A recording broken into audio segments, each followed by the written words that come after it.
Assalamualaikum warahmatullahi wabarakatuh. Perkenalkan, kami dari kelompok 5 kelas 11 F2 ingin menerangkan materi tentang kolonialisme dan perlawanan bangsa Indonesia yang beranggotakan saya sendiri Haikal Hadi. Saya Nazila Aini Nasution. Saya Janus Kristen. Terima kasih. Pada materi bab 1 tentang kolonialisme dan perlawanan bangsa Indonesia, kami akan menjelaskan ketiga isi bab atau materinya, yaitu A. Keterkaitan sejarah antara situasi regional dan global, B. Perlawanan bangsa Indonesia terhadap kolonialisme, dan C. Dampak penjajahan di negara koloni. Di sini dengan saya Haikal Hadi. Di sini saya akan membahas materi yang pertama pada bab ini, yaitu tentang keterkaitan sejarah antara situasi regional dan global, yaitu 1. Jalur rempah, interkoneksi, dan keberadaan bangsa asing di Nusantara. Jalur rempah adalah rute perjalanan nenek moyang bangsa Indonesia yang menjadi hubungan antar suku dan bangsa lain dengan bawa barang rempah sebagai jalur persahabatan maupun sebagai komoditi dagang. Jalur ini pula yang menghubungkan antara belahan dunia, yaitu barat dan timur. Sebelum kedatangan bangsa Eropa, Nusantara sudah dikenal sebagai negara atau daerah penghasil rempah-rempah. 1. Jalur rempah, interkoneksi, dan keberadaan bangsa asing di Nusantara. Sejarah mencatat, manusia telah melakukan perjalanan melintasi ruang sejak awal Masehi, termasuk juga orang-orang di Nusantara. Aktivitas melintasi ruang salah satunya didorong oleh kegiatan ekonomi. Dengan menggunakan jalur laut, seorang bernama Claudius Ptolemy alias Claudius Ptolemaios menulis Geografi, sebuah peta kuno yang ditulis pada abad 1. Tercantum di dalamnya nama sebuah kota yang bernama Barus. Barus menjadi kota pelabuhan kuno yang sangat penting di Sumatera dan dunia. Hubungan pelayaran antara Nusantara dengan Timur Tengah, India, dan Cina sudah terjalin pada abad kedua. Nusantara bukan hanya destinasi rempah-rempah, tetapi juga persinggahan jalur maritim internasional. Pelayaran internasional lintas benua membawa rempah-rempah ke wilayah regional dan global, termasuk Asia Tenggara. 2. Penguasaan Konstantinopel oleh Turki Utsmani dan pelayaran dunia. Pada abad ke-15, tahun 1453, Khalifah Utsmaniyah yang berpusat di Turki berhasil menguasai Konstantinopel, yang sebelumnya merupakan wilayah kekuasaan kerajaan Romawi, ibu kota Bizantium. Konstantinopel sejak lama memang menjadi rebutan, bukan hanya karena kejayaannya, namun karena kota ini merupakan salah satu titik penting untuk menyambung jalur perdagangan darat dari benua Eropa dan Asia. Sultan Muhammad Al-Fatih, penguasa Konstantinopel, ketika itu menutup kota pelabuhan Istanbul atau Konstantinopel bagi para pedagang dari Eropa. Hal ini mengakibatkan harga barang-barang dari timur, terutama rempah-rempah, menjadi langka dan sangat mahal. Hal tersebut membuat pedagang-pedagang Eropa mengalami kesulitan untuk mendapatkan barang-barang dagang yang sangat mereka butuhkan dari pedagang Asia. Rempah-rempah memiliki nilai penting di Eropa dan menjadi motivasi bagi Eropa untuk menjelajah ke negeri asal rempah-rempah.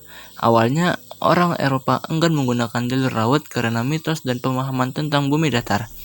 Nama penjelajah Portugis lain yang paling berpengaruh adalah Alfonso de Albuquerque, menjabat sebagai seorang panglima perang angkatan laut. Ia membawa misi untuk membangun pangkalan-pangkalan militer dengan membawa pasukan perang yang diperkirakan paling besar pada saat itu. Tujuan diciptakannya pangkalan-pangkalan militer ini adalah agar Portugis dapat menguasai perdagangan Asia. Dengan teknologi militer yang canggih, akhirnya Portugis pada tahun 1510 mengalami banyak sekali peperangan. Salah satu wilayah yang disasar untuk dikuasai adalah Kerajaan Malaka pada tahun 1511. 3. Jatuhnya Malaka ke tangan Portugis. Malaka adalah kerajaan penting di Nusantara pada abad ke-15 yang didirikan oleh para Weswara dan dikembangkan menjadi pusat perkembangan setelah masuk Islam. Penutupan pelabuhan Istanbul mendorong Eropa untuk mencari jalur baru ke sumber rempah-rempah termasuk Malaka. Raja Portugal mengutus Diego Lopes de Sequeira untuk menjalin hubungan dengan Malaka, tetapi sikap Sultan Mahmud Shah berubah setelah desakan pedagang Muslim. Sultan Malaka menyerang kapal Portugis, memicu peperangan yang dipimpin oleh Alfonso de Albuquerque pada tahun 1511. Pada saat yang sama, Sultan Malaka menghadapi konflik internal, melemahkan pertahanannya dan mempermudah penaklukan Portugis. Albuquerque berhasil menaklukkan Malaka dan membangun pertahanan untuk mengantisipasi serangan balasan. Meskipun Malaka dikuasai Portugis, mereka kesulitan mengendalikan perdagangan Asia di wilayah tersebut karena berbagai masalah internal. Portugis menghadapi masalah keuangan, sumber daya manusia, dan korupsi, sementara banyak pedagang Asia beralih ke pelabuhan lain. Keberhasilan Portugis di Malaka diikuti oleh kedatangan bangsa-bangsa asing lain, seperti Inggris dan Belanda, yang juga mencari sumber rempah-rempah. Ekspedisi pertama Inggris dan Belanda ke Indonesia mengarah pada pembentukan VOC pada tahun 1600. Dengan hak istimewa yang kuat dari pemerintah Belanda, VOC menjadi kekuatan dominan dalam perdagangan dan kolonialisasi di wilayah tersebut, mengendalikan berbagai aspek termasuk militer, kepemimpinan daerah, mata uang, dan pengumpulan modal. Setelah materi masuknya bangsa Eropa ke Nusantara, setelah ini saya akan menyampaikan materi tentang bagaimana perlawanan bangsa Indonesia terhadap kolonialisme. B. Perlawanan bangsa Indonesia terhadap kolonialisme. 1. Saudagar dan penguasa lokal Nusantara. Saudagar dan penguasa lokal di Nusantara memiliki peran penting dalam sejarah perdagangan internasional. Kota-kota pelabuhan di Nusantara telah ada sebelum kedatangan bangsa Eropa. Namun narasi sejarah seringkali mengabaikan hal ini. Posisi geografis Nusantara di jalur perdagangan antara India dan Cina membuatnya menjadi pusat perdagangan penting. Selat Malaka merupakan jalur pelayaran yang strategis, menghubungkan berbagai wilayah perdagangan di Samudra Hindia dan Teluk Persia. Kota-kota pelabuhan penting di sekitar Selat Malaka meliputi Malaka, Samudra Pasai, Sumatera Timur, Jambi, Banten, Lasem, Tuban, Gresik, dan Makassar. Kekuatan politik di Nusantara muncul melalui pertumbuhan jaringan perdagangan antar pulau. Kerajaan Sriwijaya, terutama di muara Sungai Batanghari, Provinsi Jambi, menjadi kekuatan politik di pantai timur negeri Melayu. Ada beberapa kerajaan besar di wilayah Nusantara termasuk Kalingga, Jawa Tengah, Tarumanegara, Jawa Barat, Singasari, dan Majapahit, Jawa Timur. Kerajaan besar memiliki hubungan dengan kerajaan-kerajaan kecil atau saudagar lokal yang saling memberikan hak dan kewajiban. Kerajaan kecil mendapatkan perlindungan, rasa aman, dan prestise. Sementara kerajaan besar mendapatkan pengakuan simbolik, kesetiaan, serta pembayaran upeti dan komoditi. Dinamika hubungan ini memperlihatkan adanya jaringan perdagangan internasional di Indonesia pada masa sebelum penjelajahan bangsa Eropa. 2. Perang antar negara Eropa dan upaya menegakkan hegemoni di Nusantara. Perang dan upaya hegemoni di Nusantara sangat dipengaruhi oleh interkoneksi global, terutama melalui ekspansi bangsa Eropa. Perjanjian Tordesillas tahun 1494 membagi dunia antara Portugis dan Spanyol, mengarahkan pelayaran Portugis ke timur dan Spanyol ke barat. Perjanjian Saragossa tahun 1529 memaksa Spanyol keluar dari Maluku, memberi Portugis monopoli. Namun monopoli Portugis digoyang oleh perlawanan Sultan Baabullah. Pada tahun 1605, aliansi VOC dan penduduk lokal mengusir Portugis dari Ambon, menandai awal dominasi VOC.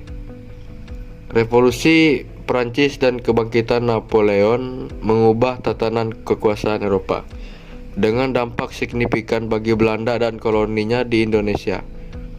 Prancis sempat menguasai Belanda dan pada tahun 1808 mengutus Daendels ke Hindia Belanda. Namun akhirnya Inggris merebut wilayah tersebut melalui perjanjian Tuntas. 3. Melawan kuasa negara kolonial. A. Periode sebelum abad ke-19. Kesultanan Mataram dan VOC. Perjuangan melawan VOC dimulai saat pusat pemerintahan VOC pindah ke Batavia. Sultan Agung berusaha mendapat bantuan VOC dalam penyerangan ke Surabaya, tetapi tidak didukung.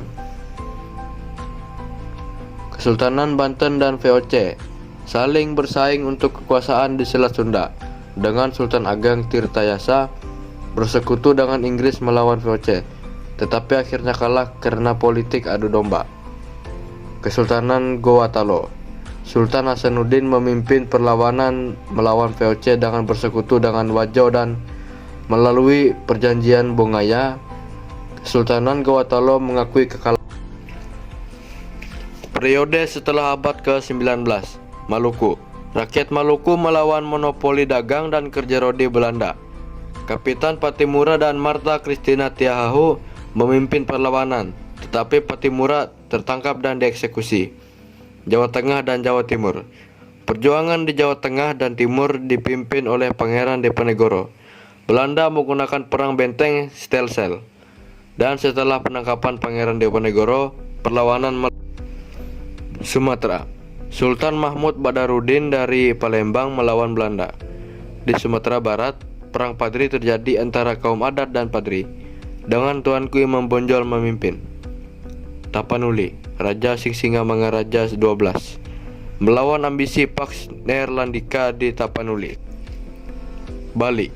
Perang Peputan Margarana dimulai atas protes terhadap hak tawan kerang. Kerajaan-kerajaan Bali melawan Belanda. Kalimantan. Perang Banjar dipicu oleh monopoli perdagangan, pajak berat, dan campur tangan Belanda dalam urusan kerajaan Banjar. Pangeran Antasari memimpin perlawanan. Oke teman-teman, saya akan menjelaskan materi bagian C, dampak kolonialisme yang terbagi menjadi 7, yaitu pertama ekonomi, kedua urbanisasi, ketiga sosial budaya, keempat kesehatan, kelima mobilitas sosial, keenam munculnya sentimen rasial, 7 politik. Dampak penjajahan di negara koloni. 1. Dampak ekonomi. Negara Indonesia dianugerahi kekayaan alam yang melimpah ruah. Potensi ini sudah sejak lama dilirik oleh para pelawat yang datang ke Indonesia, termasuk kaum penjajah. Belanda memanfaatkan potensi alam tersebut, salah satunya dalam bidang industri dan perkebunan. Johannes Pen dan Bosch adalah gubernur jenderal yang menerapkan sistem kultur stelsel atau tanam paksa. Petani diwajibkan untuk menanam komoditas yang sesuai permintaan pemerintah di tanah milik mereka sendiri. Di antaranya, kopi, tembakau, lada, kayu manis, dan kina. Di samping memiliki dampak yang sangat memberatkan rakyat Indonesia, sistem tanam paksa nyatanya memiliki dampak positif terhadap perkembangan aspek perkebunan di Indonesia. Dampak positif terhadap perkembangan aspek perkebunan di Indonesia antara lain: A. Beberapa komoditas ekspor diperkenalkan dan mengalami perluasan, yakni kopi, teh, kayu manis, dan lada yang ditanam di lahan hak milik rakyat. B. Dengan masukan pengetahuan dan alat perkebunan dari barat, petani dapat menguasai teknologi budidaya tanaman baru. C. Setelah sebelumnya menanam dan menjual hasil perkebunan dengan cara konvensional, dengan sistem ini masyarakat dapat mengenal sistem perkebunan yang lebih komersial. Maraknya industrialisasi pada masa kolonial terus berkembang hingga saat ini. Hal ini berimbas pada eksploitasi alam Indonesia. Sebagai generasi muda, kalian harus memiliki kepekaan dan kesadaran menjaga lingkungan sekitar. 2. Urbanisasi dan pertumbuhan kota. Urbanisasi adalah pergeseran populasi dari daerah pedesaan ke perkotaan. Perluasan daerah pertanian dan industri perkebunan diikuti oleh melonjaknya jumlah penduduk dan menyebabnya penyebaran daerah pemukiman yang lebih luas. Jalan kereta api dibangun untuk memperlancar sarana transportasi. Perbaikan jalan darat yang membentang dari Anyar hingga Penarukan juga dikerjakan dengan serius. Pada masa liberal ini, perusahaan baru yang didirikan dengan cepat mengalami perkembangan. Oleh karena itu, perusahaan membutuhkan banyak personil dan tenaga ahli. Tidak jarang sampai mendatangkan tenaga dari luar negeri.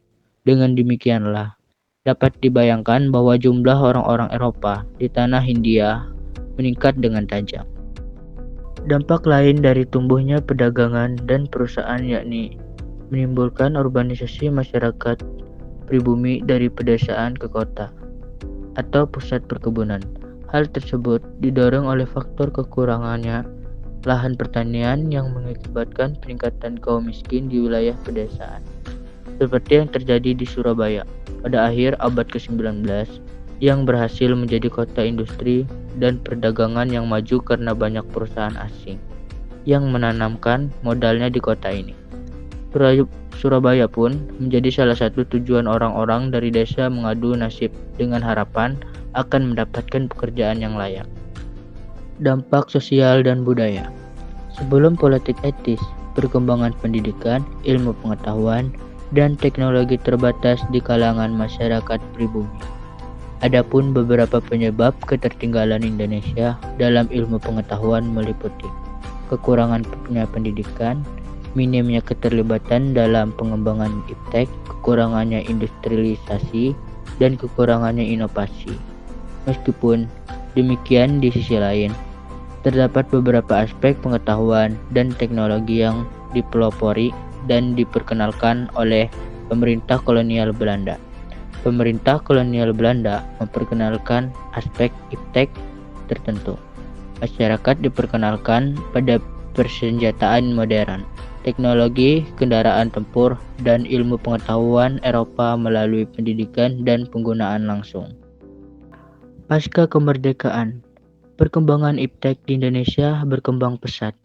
Akses terbuka untuk ilmu pengetahuan meningkat, dengan sekolah yang terbuka untuk semua kalangan. Peninggalan iptek dari masa kolonial membuat aktivitas sehari-hari masyarakat Indonesia. Contohnya, pengenalan transportasi seperti kereta api dan kapal uap. Pada abad ke-19, ada pula sistem pertanian seperti limbah ternak untuk pupuk kompos dan sistem irigasi. Dalam bidang komunikasi, masyarakat Indonesia diperkenalkan dengan radio, televisi, dan telepon. Dampak kolonialisme terhadap ilmu pengetahuan dan teknologi di Indonesia meliputi keterbatasan pendidikan sebelum politik etis, kontribusi pemerintah kolonial dalam memperkenalkan aspek iptek tertentu, dan perkembangan pesat pasca kemerdekaan yang memberikan akses lebih luas terhadap ilmu pengetahuan dan teknologi. 4. Dampak kesehatan dan higienitas. Politik etis mengubah fokus pemerintah kolonial untuk menyediakan akses pelayanan kesehatan yang lebih meluas bagi masyarakat. Wabah penyakit seperti malaria, PAS, dan kolera mendorong perkembangan ilmu kedokteran dan melibatkan masyarakat pribumi. Pemerintah kolonial memfasilitasi pendidikan bagi tenaga medis dengan mendirikan sekolah-sekolah seperti Sofia. Munculnya profesi baru di dunia kesehatan bagi masyarakat pribumi, seperti dokter Jawa dan Menteri Kesehatan. Rumah sakit permanen didirikan oleh POC Batavia pada tahun 1641. Pembangunan rumah sakit perusahaan perkebunan, pertambangan, dan pelayaran mendukung pemeriksaan kesehatan tenaga kerja. Pemerintah kolonial memiliki dampak dalam bidang kesehatan dan higienitas, mulai dari perusahaan fokus untuk menyediakan akses kesehatan yang lebih meluas, pendidikan tenaga medis, hingga pembangunan fasilitas kesehatan dan penanggulangan wabah penyakit. 5. Mobilitas sosial. Pada masa kolonial Belanda, mobilitas sosial di Indonesia meningkat pesat karena beberapa faktor. Pertama, pembangunan infrastruktur transportasi seperti jalan kereta api, jalan raya, dan pelabuhan mempercepat perpindahan barang dan tenaga kerja. Kedua, pembukaan lahan pertanian dan perkebunan menciptakan kota-kota baru dan kebutuhan tenaga kerja yang tinggi, sehingga pemerintah mendatangi pekerja dari daerah lain. Faktor lain termasuk perubahan lahan pertanian desa menjadi perkebunan besar. keinginan untuk menghindari kewajiban tanam paksa, munculnya kota baru dengan fasilitas yang lebih baik, dan peningkatan pendidikan yang memungkinkan pekerjaan di kantor-kantor pemerintah. Namun, pekerja seringkali menerima upah yang sangat rendah dan teriak dengan aturan Keoli Ordinanti dan Peonali Scenti yang memperlakukan hukuman bagi pekerja yang tidak mau bekerja. 6. Munculnya sentimen rasial. Pada masa kolonial Belanda, sentimen rasial di Indonesia diatur melalui kebijakan pemerintah yang membedakan penduduk berdasarkan ras. Penduduk dibagi menjadi 3, golongan Eropa, Timur Asing, dan pribumi. Pembagian ini memicu sentimen rasial di kalangan pribumi. Pada 13 Juli 1919, orang Indo campuran Eropa pribumi membentuk Indo-Europe Verbond atau IEP untuk melawan rasisme. Sementara itu, meski diperlukan secara rasialis, golongan Cina lebih makmur karena peran mereka dalam perekonomian dilindungi oleh hukum barat sejak masa POC. Sentimen rasial ini sebaiknya tidak dilestarikan. Dampak politik. Pada masa POC, Gubernur Jenderal sebagai pemimpin tertinggi memiliki kekuasaan setara dengan presiden dan raja lokal. Diberi hak oktroy untuk mengatur politik lokal, sering menggunakan politik adu domba. Pada awal abad ke-20, Belanda menerapkan politik etis untuk meningkatkan pendidikan di Indonesia, yang melahirkan cendekiawan dan memicu pergerakan nasional. Pembentukan Volksraad pada 1918 memperkuat solidaritas Bumi Putra menghadapi diskriminasi Belanda. Nasionalisme mendorong perjuangan kemerdekaan melalui organisasi modern seperti Budi Utomo. 1908 Serkat Datang Islam 1911 dan Inske Partij 1912. Dan video presentasi dari kami, kurang dan lebihnya mohon dimaafkan. Terima kasih. Audio Jungle.